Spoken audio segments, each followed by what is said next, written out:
naglilinis na tayo ngayon ng babuyan. Simulan na natin yung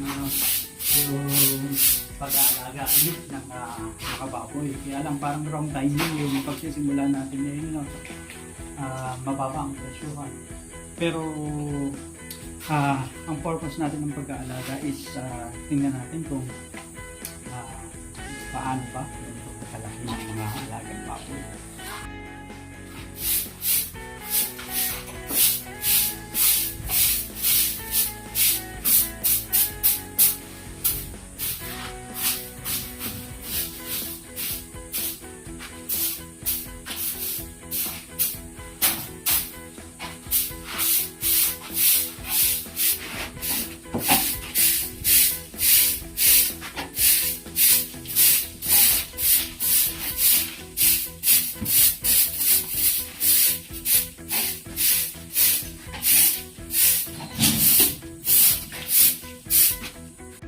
Tapos na tayo maglinis, so ready na.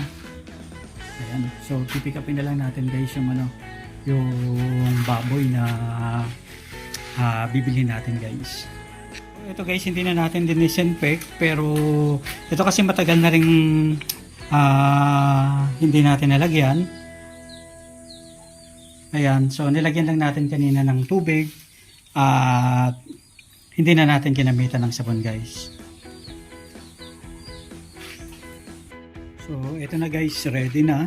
Ayan.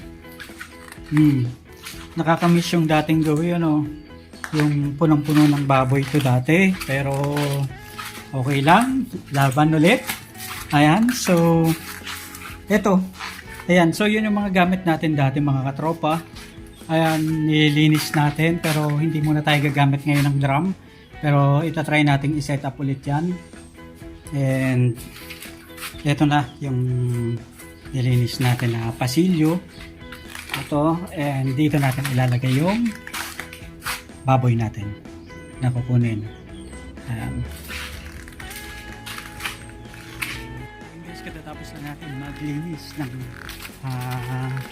babuyan at pupuntahan nga natin yung kakilala natin at magpapasama tayo kung available siya para pick upin yung baboy na aalagaan natin dyan. So, sa ngayon, dalawa lang muna yung plano natin mga katropa. Wala pa tayong budget na malaki kasi alam naman natin, sobrang mahal na ng pag-aalaga ng baboy sa ngayon. So, tara, let's go!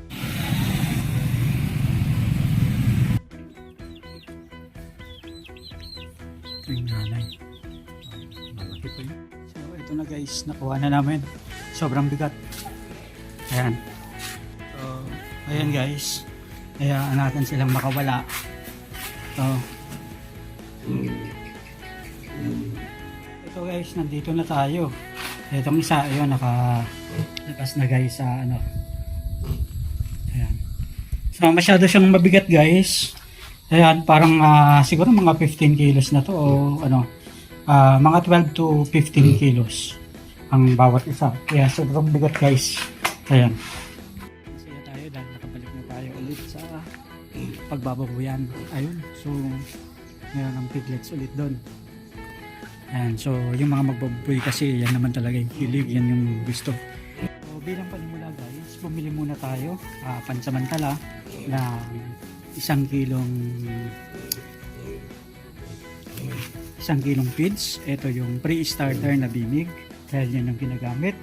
And bumili rin tayo guys ng Vitamin Pro. At meron din tayong Apralite para sa pagtatae. And meron din tayong Multi-B o Vitamin B Complex. At para at least yung alaga natin is healthy. So itong Vitamin Pro, kumpleto na to. Mayroong anti-stress and pampagana sa pagkain mga katropa. So kapag ganito guys, na bagong dating yung piglets, wag nyo munang pakakainin. And una, wag pakakainin. Ikalawa, wag munang paiinumin guys. Hayaan nyo munang maging komportable sila. And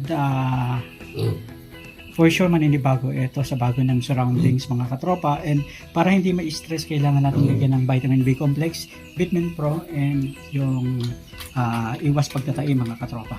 So, ito guys, yung isa. Ayan. Mahaba yung katawan. Yun. Tapos, ito naman guys, yung isa. Ayun. So, dalawa yung binili natin ngayon guys. Ang presyo is 4,000 pesos. 4,500 yung price dito sa Camarines Sur, sa Partido area. Pero dahil katropa natin, kaibigan natin na engineer yung binili natin, so binigay ng 4K. Ayan. So, ito guys, maganda yung lahi. Yung nanay nito talagang sobrang ganda guys. And 15 sila, first parity. Unang anak to dun sa kinuhaan natin na baboy sa barangay Kinilansan, mga katropa. So, ayun guys, simulan na naman tayo nitong backyard hog racing natin. And araw-araw na naman tayo may mga bagong topic. So samahan niyo ako sa journey na to. And pagkwentuhan tayo, araw-araw magkumustahan tayo mga katropa, mga ka-backyard hog racing natin. So ayun na nga guys, nakikita niyo yun, parang pinkish. So Apralite at saka Bitmin Pro guys, sinalo natin sa tubig na inumin ng baboy. So ito namang isa, ganun din, nakainom na. Medyo madilim na dito guys. Ayan. Yan. So, tomorrow mag-update ulit tayo. Ano ba yung status nito. Ayan. Tapos kung ano yung mga pwede natin gawin mga katropa. Ayan.